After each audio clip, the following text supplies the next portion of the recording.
I am good to go. The path of spirit, choosing inner truth over ego tricks. Thank you, Dejan, so much for having me again this year.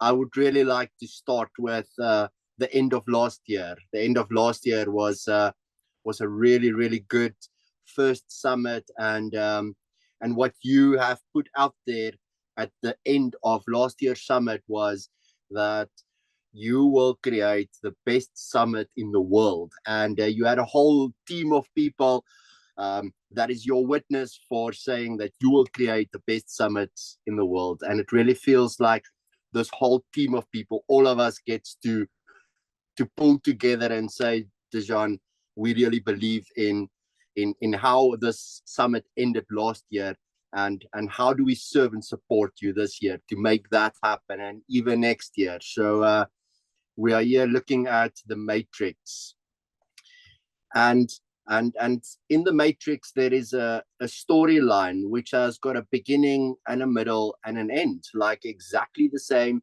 story that you have just put on the short little video clip that gave us like a visual tour of what this journey is going to look like. That story had a beginning, it also had a middle, and it had an end.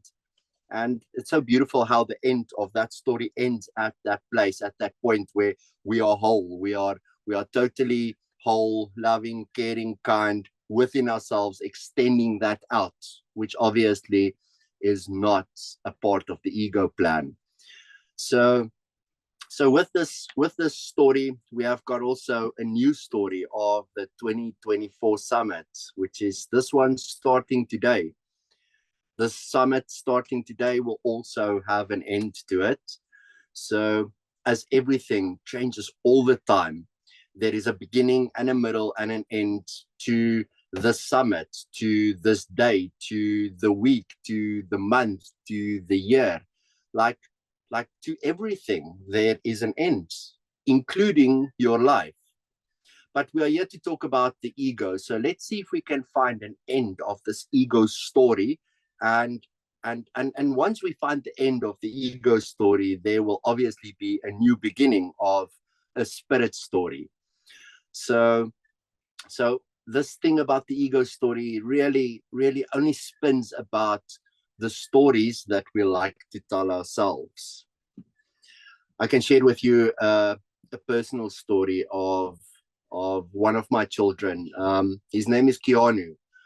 So when they were little, I really found it hard to buy presents. I didn't know what they wanted, and I guess it's also like my own story that I want what I want, not what somebody else wants for me. So I chose to give them money and take them to a place to where they can buy what it is that they want, which was like a good idea for me. And then they get to choose what they wanted. So this one day, the two boys, I gave them money, both of them, and took them to the shop and said to them they can go buy something. And both of them was like super excited and happy, and the energy was just like up there. And the story they told themselves with all of these things that they can buy was like really amazing, spending that time, that energy with those children. So as we got to the shop, the one child had his money and he was going to buy what he wanted, and the other one lost his money. So all of a sudden, based on not having money anymore, not being able to get anything, everything, all of the things that he wanted, his energy went down and he was crying, very unhappy. So it really just shows us that the story that we tell ourselves could either be up there and we can be in a very good place, or it can be really down there and it could be really in a bad place. It all just depends on the story that we tell ourselves. So I obviously gave him some more money and he got to buy what he wanted, and his energy shifted again, like no man's business. 1, 2, 3, back up there again, just based on a different story that he got to tell himself. So that's really a great part of the ego tricks, is that this ego comes up with a story, some story that is making me more, that's making me better, that's making me good, and another story that is making me less, that's making me not being good. So we can look at the physical phenomena between anxiety, some fear of not having enough or can't have it, versus excitement. The physical phenomena between those two emotional states. Let's look at it.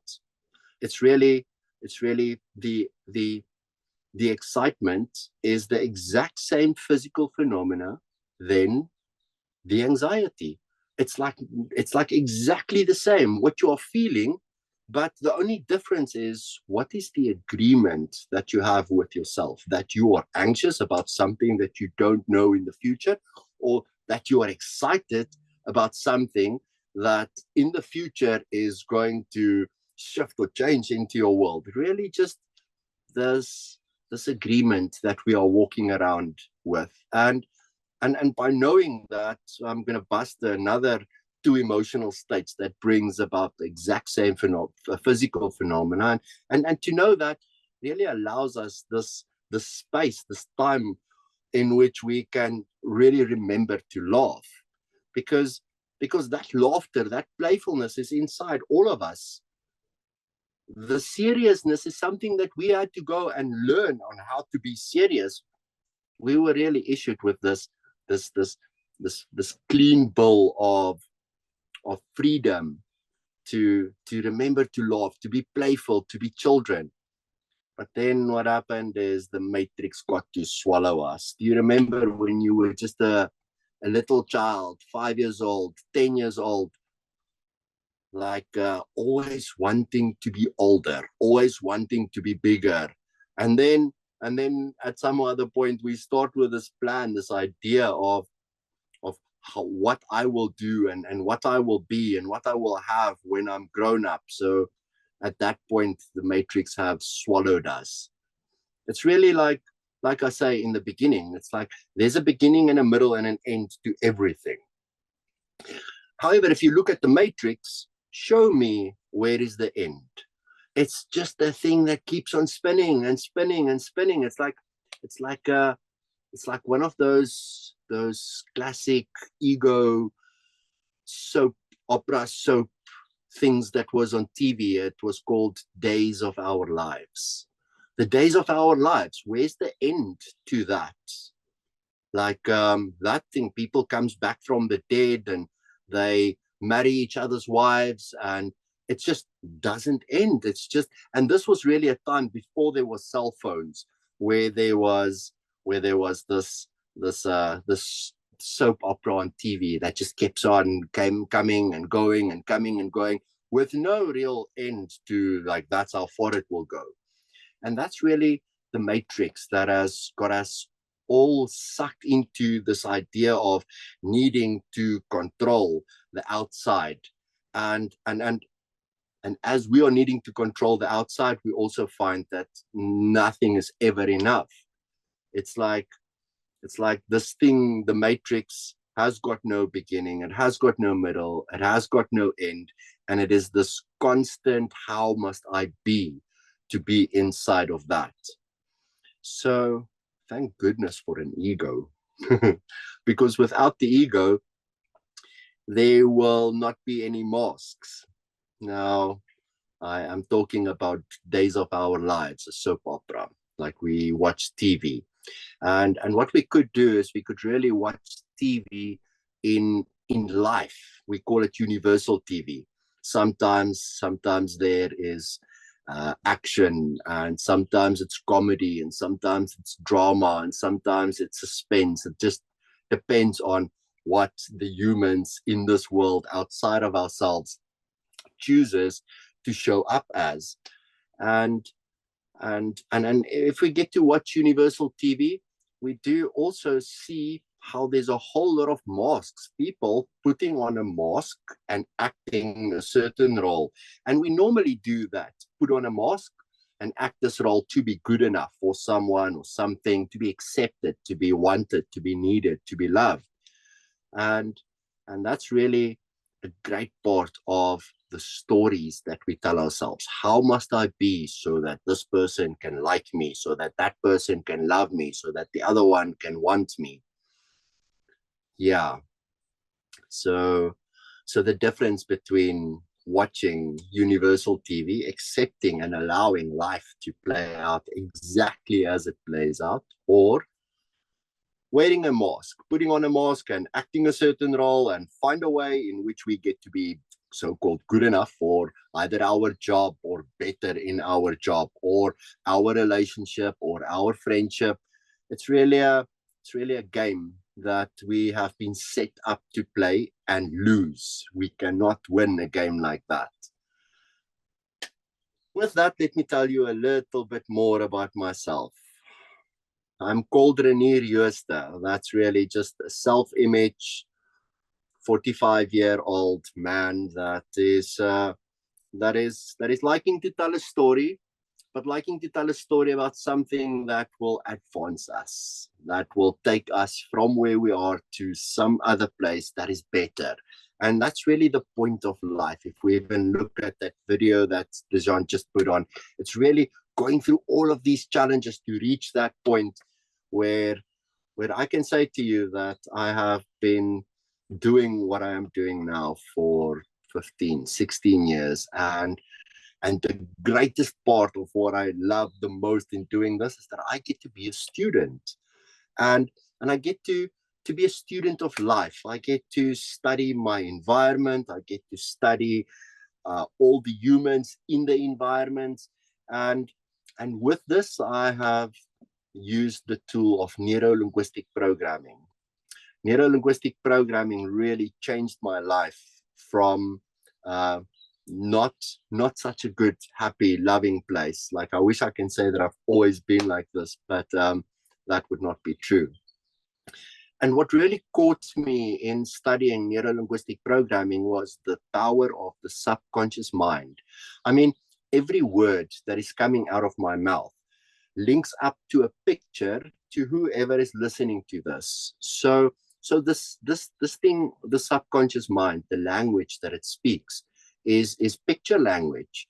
And then I got to be like, okay, but if the language of the subconscious mind is pictures, it really leaves me in this world of stories.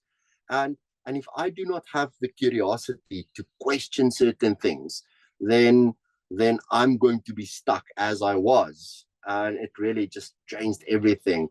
Like from the stories that I used to tell myself, sad, hurt, angry, and to the stories that I tell myself today. Like neuro-linguistic programming is nice if you know about it, but applied NLP is really something that totally changes the way in which I used to understand reality.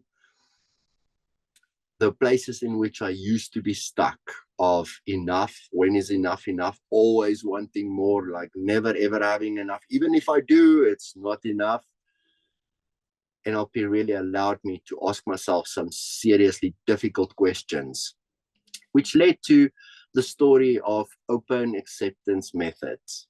Applying NLP and understanding what the vibration of acceptance really means. It's really this difference between love and fear, and being able to acknowledge that when I'm in non-acceptance, the fear that is inside of me is so great, the story is even greater, and I am going to play this game to lose, versus taking 2 steps back and be like, okay, let me look at what a vibration of acceptance for this outside would look like. And that really just puts me back in the place where the attitude of the student gets to play a role. And inside of that, I am amazing. Like I am the awareness of the awareness, experiencing this whatever universal TV, anger, guilt, shame, rage, whatever wants to play out on the outside. I just get to be the student and be like, oh, this is there right now. That's really great. What can I learn from this? So the difference between needing to be in control and make it how I want it, that was my previous life, the angry Renier, the one that needed to needed to be in control. I needed to have it exactly as I wanted it. Otherwise, I was not happy, which ultimately means I was not in acceptance, which ultimately means I was suffering. And I really reached a point of suffering inside of myself up until the age of 30.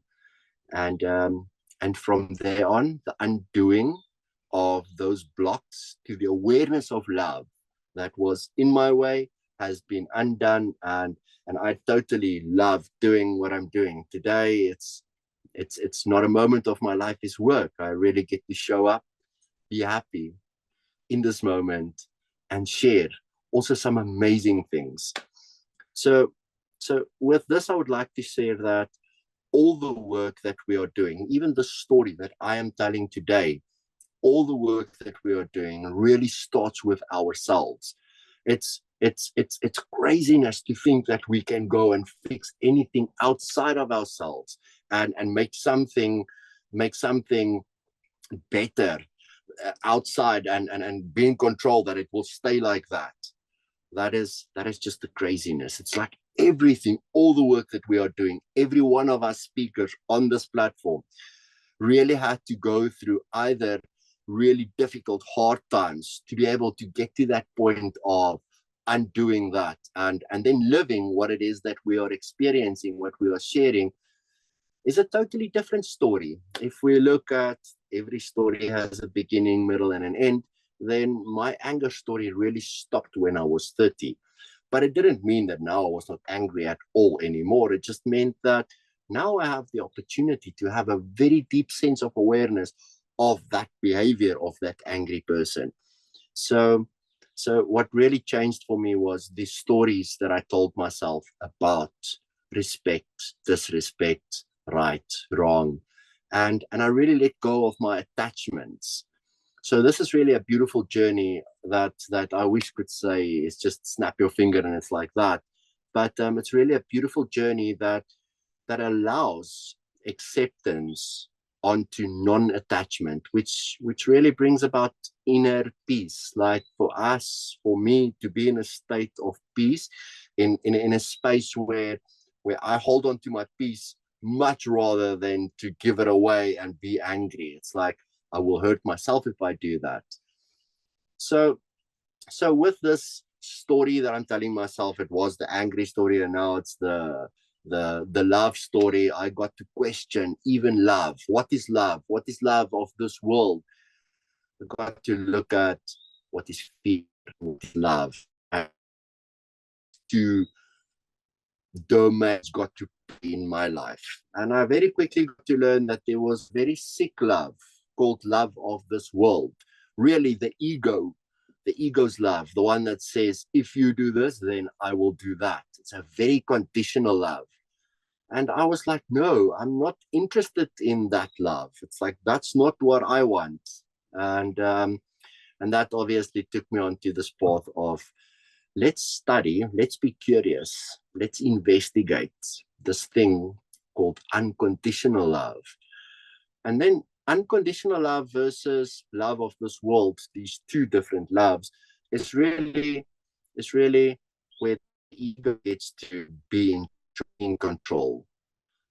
Say, because this was like that in the past, it must be like this now. It's really the ego's way of holding on to our life force. And unconditional love is really coming from spirit. It's this place where it does not even matter if somebody does something disrespectful towards me, or if somebody says something bad to me. It doesn't matter. It's just in this moment, I can have compassion with that human, because I know and understand the subconscious mind. We are really only speaking about ourselves. So then, having gone onto the journey of what is love, what is really, I got to bring about this physical phenomena of love and of fear, and we can look at it when we are in love, like totally in love. Someone else outside of ourselves gives us this butterfly feeling in our stomachs, and our legs feel like a little bit numb, like they don't want to get up and go. And it's almost like this like feeling up in the head that's like, whoa, I'm in heaven. Like that's in love feeling. We can take the physical experience that we experience within love, and then we can also take the physical experience that we experience when we are in fear. And you will find that when you are like really, really afraid of something, you feel it in your stomach. And then also your legs feels a little bit numb. And up here in your head feels like it's in a cloud. It's like really the exact same physical feeling, experience that we have, whether we are in love or whether we are in fear. So ultimately, this brings about a question. What is my agreement with love versus what is my agreement with fear? So in love with myself and in love with life is really then a feeling, a choice that I get to choose for myself, which means if I am truly in love with myself, there will be no negative self-talk. There will be no having done something right or something wrong. Everything will just be exactly as it's supposed to be. Knowing that everything changes all the time. Nothing stays the same. So knowing that there will be an end to even that great feeling in love with myself. Like when the not in love with myself shows up, like also just being able to accept that really brings us to different levels of love, which we will jump into a little bit later. For now, knowing that everything changes all the time, it means that we can really not attach to any way of being, how it is, wanting to hold on to it or wanting to push it away. At the same time, it's really the same. So that brings different thought systems that if we are aware that there are different thought systems, it really allows us to be exactly where we need to be when we need to be there. So the different thought systems is really driven by either the detail of exactly what needs to happen or the big picture, what it would look like if it is like that. And we can look at the detail. Who does the detail come from? The detail is normally from this ego that is wanting it to be exactly in a very specific way, having expectations and attached to certain outcomes. And as soon as we can shift from this detailed point of view of how we want it into the big picture, it really gets to shift from ego over to spirit.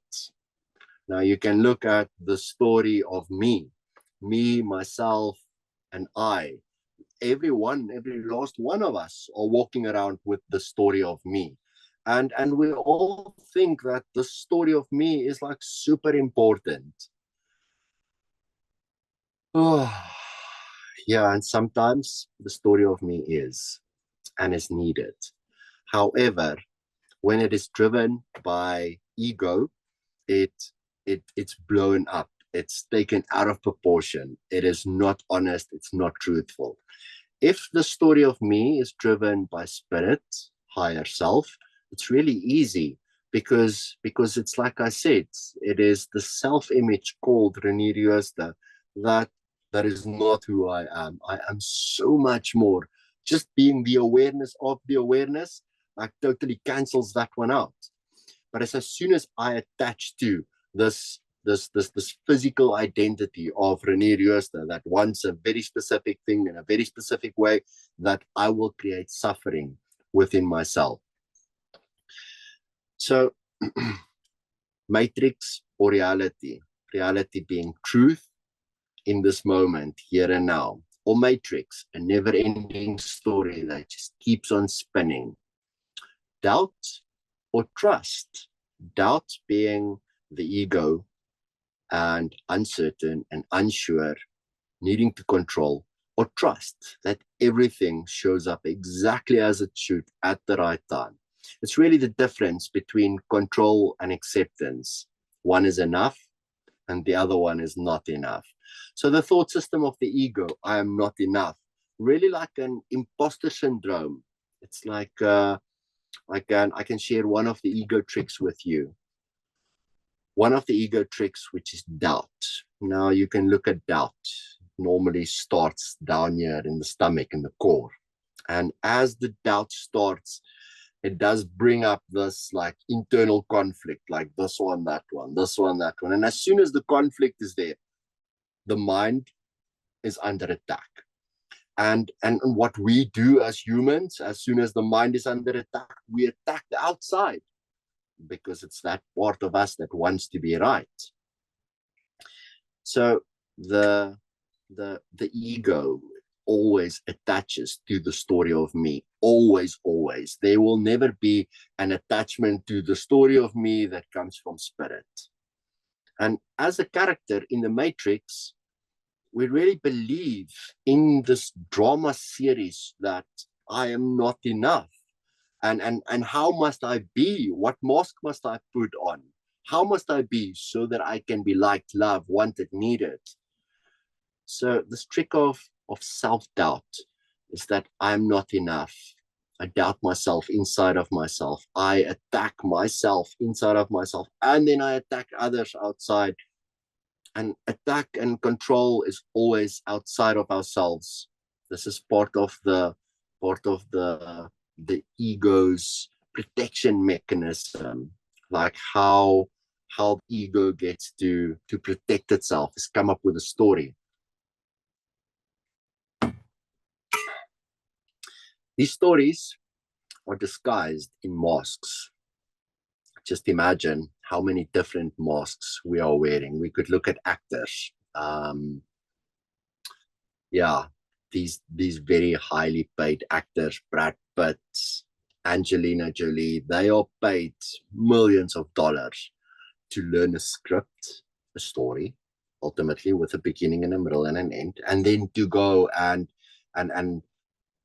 act out that story. Now, they are being paid millions. However, all of our non-actors, we are just not being paid, but we are actors.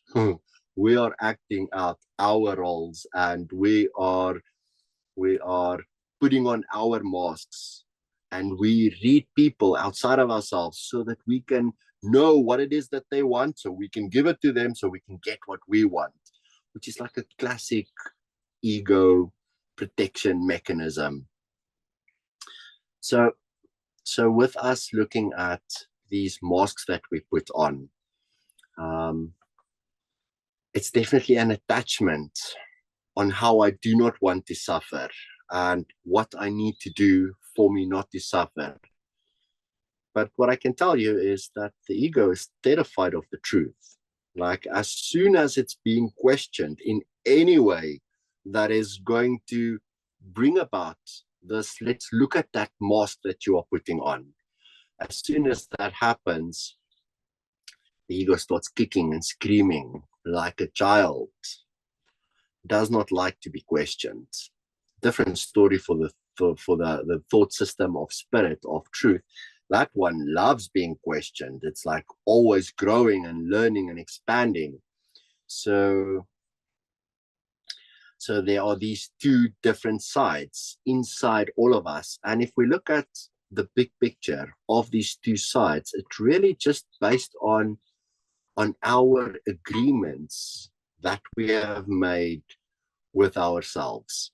Agreement to be in love with myself, or an agreement to be in fear of myself. Luckily, we live in a world of duality. So love versus fear, good enough versus not good enough. I can share with you that just making the acknowledgement that there is this fear pattern running in my world where I am questioning am I good enough? Just to make that acknowledgement really got to shift and change the life of one of my clients, Kim, that I have been working with, that letting go, that shift of letting go of control, like knowing that I am not in control of any of this. I can do my best to make it look like I'm in control, but letting go of the control is really moving into trust and the flow of life. And it was really beautiful to see how just that acknowledgement that I'm driven by fear got to turn this human's life 100% around. There was obviously a fear in her world, like, but what if I don't know? And that was really, if we look at again the big picture, this knowingness, where does it come from? It's really the bridge between acceptance, knowing versus not knowing. Because as soon as I am in the know, as soon as I am the one that knows exactly how, what, when, where, why, there's a sense of control that is like taking me away from myself, away from spirit. So to learn how to ask yourself questions, like difficult questions, the ego will not like it, not at all. The thing is, the ego hates being questioned, but the truth is that spirit loves questions, because inside of that, like I said, the growth, the expansion, the becoming greater is inside of asking questions. And there is really a time for everything. There's a time for details, like especially if we are planning a day, a week, a month, a year, we get to sit down and really go into the detail. And then once we are done, we really let that go and move back to the big picture, to the now moment, because the detail is always somewhere in the future, how we want it, or what has happened in the past through the data of how it was, and then how to do it differently. So it's really just a question of, where is your attention? Is your attention in the space of ego control, or is it in the space of spirit? It would be really easy to look. It's like, is it detailed information, or is it big picture information? And the big picture really allows us to not be attached to anything outside of ourselves. And we could really ask, it's as easy as ask this question: whose perspective is this from? Is this perspective from ego, or is it from spirit? And as soon as there's any judgment, as soon as inside of ourselves there's any judgment, we will know that this cannot be spirit, because spirit can't judge. So for us to be able to listen, truly listen, like the sense inside of ourselves, the sense that is this right or wrong, if we can listen to that one, it's easy to choose. And this choosing means that we get to listen and choose over and over and over and over again. I wish I could say this is like a once-off deal. You choose it once and you are good. I have been doing this now for 15, actually more years than that. However, if I could be totally free from the ego and 100% living in spirit, I will be like blissfully happy. Now I'm just happy, working my way to blissfully happy, knowing that I continue to do this work, and I promise you this will be undone. So it's really a journey. So I can share with you why this is simple but not easy. It's really because the ego tricks will come and hijack your attention with stories of the past, maybe even fantasies of the future. But that's what the ego does.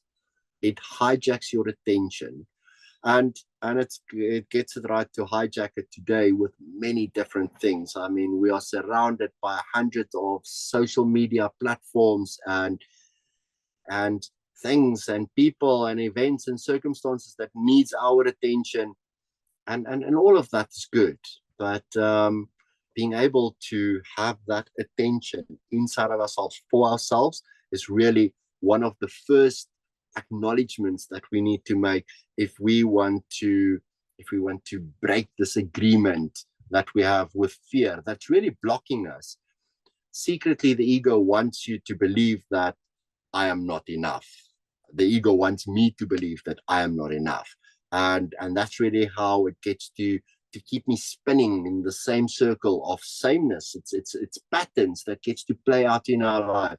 Eating patterns, drinking patterns, shopping patterns, and they always have the same results. It's just those patterns that, like, I don't feel good, I need to go do that. Smoking, drinking, eating, all of that.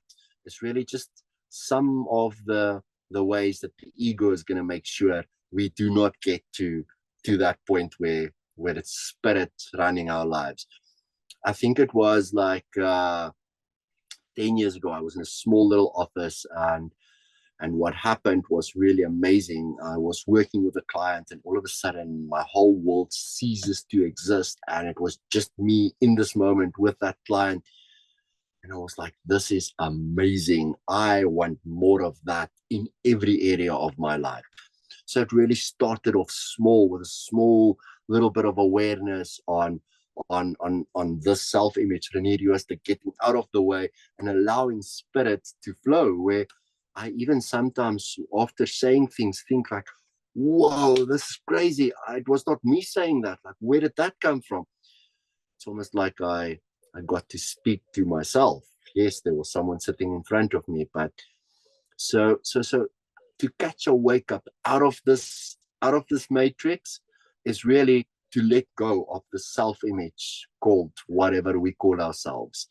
So some practical advice: drink the red pill, be present, not the blue pill. It's going to keep you stuck in the same ego stories and patterns that we have been in, and which is why we are doing this work, is to help the world by creating the best summit in the world undo this pattern.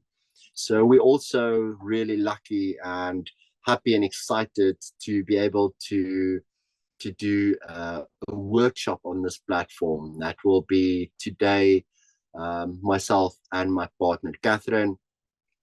And it's really going to jump deep into how to get to know yourself in this workshop.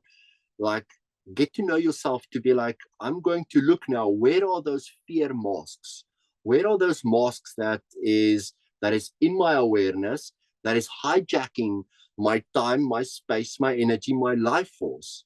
So for us to look at, where are those masks? Let's also identify in this workshop the story of me. The story of me, you'll find, also has a narrative, same thing over and over and over again. So being able to look at, where is the masks that we wear?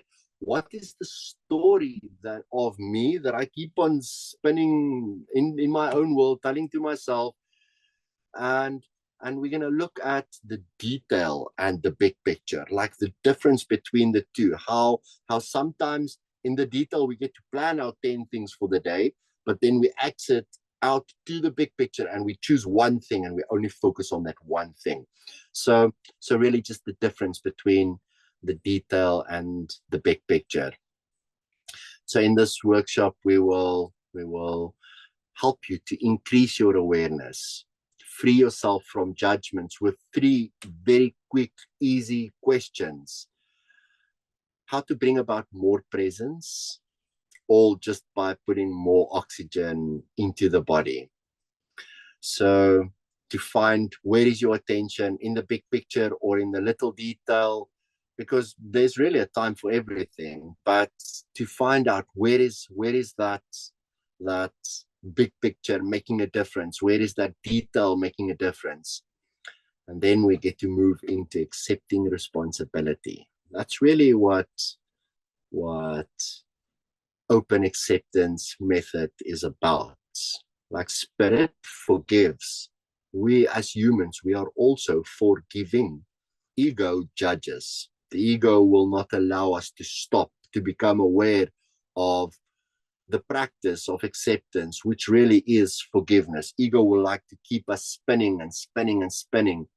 But if we get to stop long enough and really apply true forgiveness and really let go of whatever story there is and just be like, I'm going to let go of the story. It's not serving me. It means that we will allow spirit.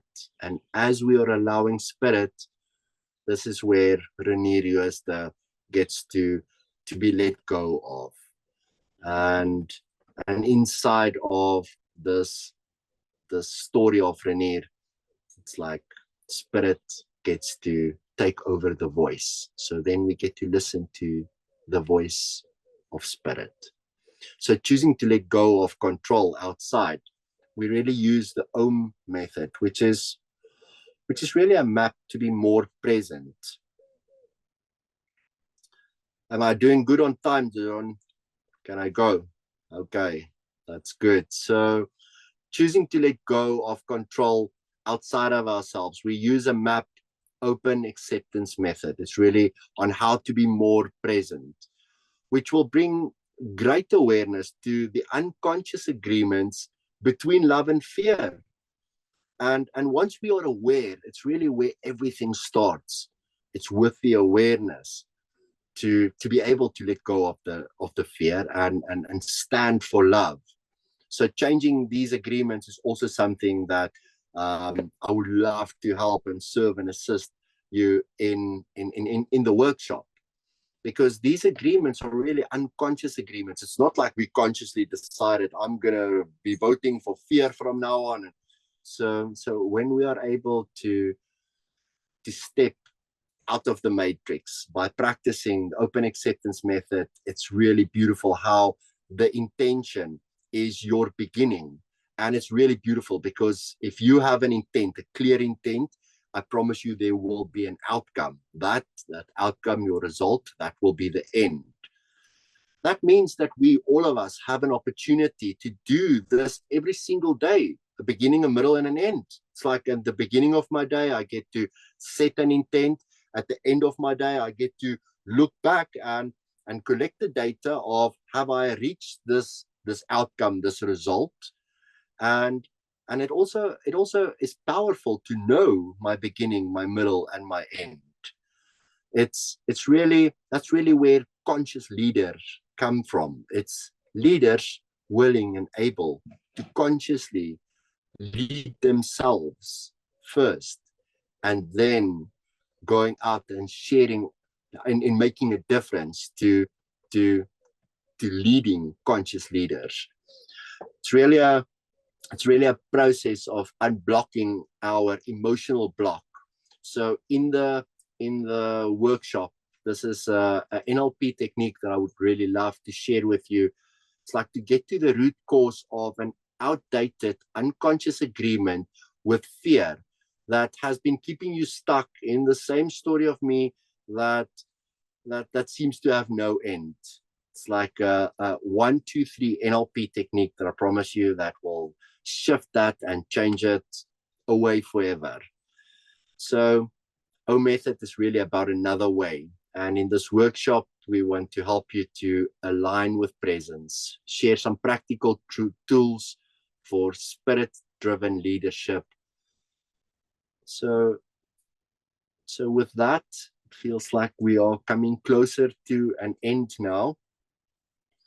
And yeah, I want to really thank you for taking this time out of your day and really looking at, like Dejan said, we all know a lot. We all have been experiencing a lot and practiced a lot, but to really put everything down and be like, okay, as a student, I will get to not know anything and look at, where am I stuck without trust?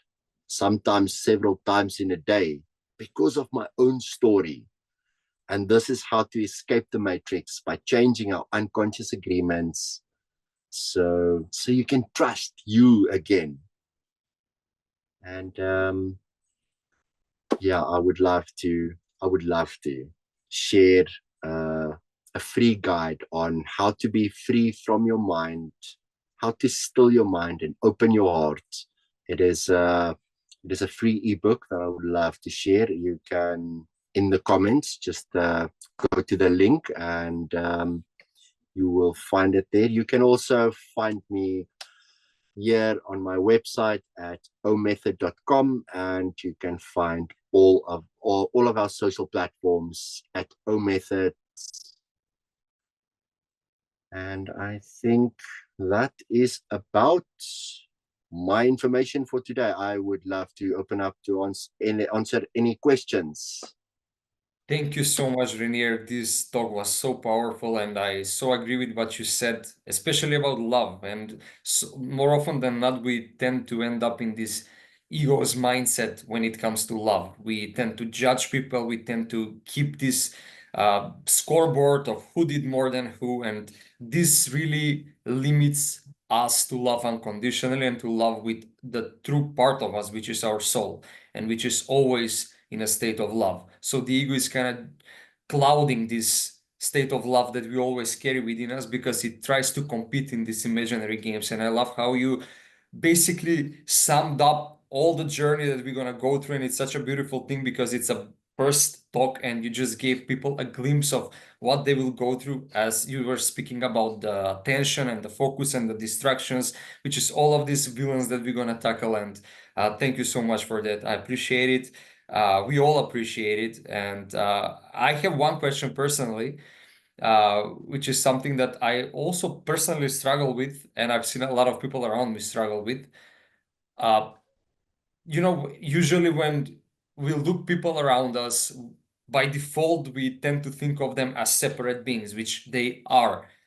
From a greater perspective, we are all one, but the ego gives us these identities. It gives us the ability to distinguish ourselves from others, so we can all focus on our own weaknesses, our own maybe ways and paths to improvement. So then we can all grow like this and start to love each other like this.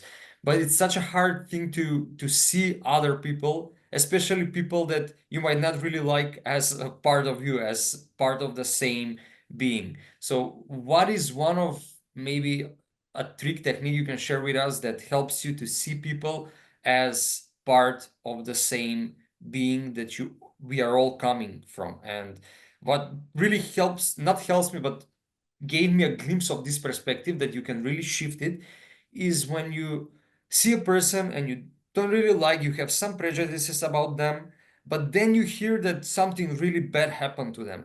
Then suddenly, like, this whole ego turns aside and you start really feeling sorry and compassion for them. And like this whole game stops and you start playing a greater game. You start showing love to this person, even though a few seconds ago you hated them just because something bad happened to them. So instead of us waiting for something bad to happen, how we can love each other when everything is fine. Yeah, thank you for your question. I think this has been answered to myself in neuro-linguistic programming right from the beginning, because we walk around, all of us walk around judging ourselves. It's really hard not to judge other people, and this universal law that says perception is projection, really allows me to take what I am experiencing on the outside and say that whatever I'm perceiving from the outside must be inside of me. So will I turn that around and ask myself, will I have this judgment that I have on this human outside of myself? Will I have this judgment on me? And normally, if it's like a judgment of someone that is lazy, or someone that is slow, or whatever the judgment, if I ask myself, will I have that judgment about me? The answer is no.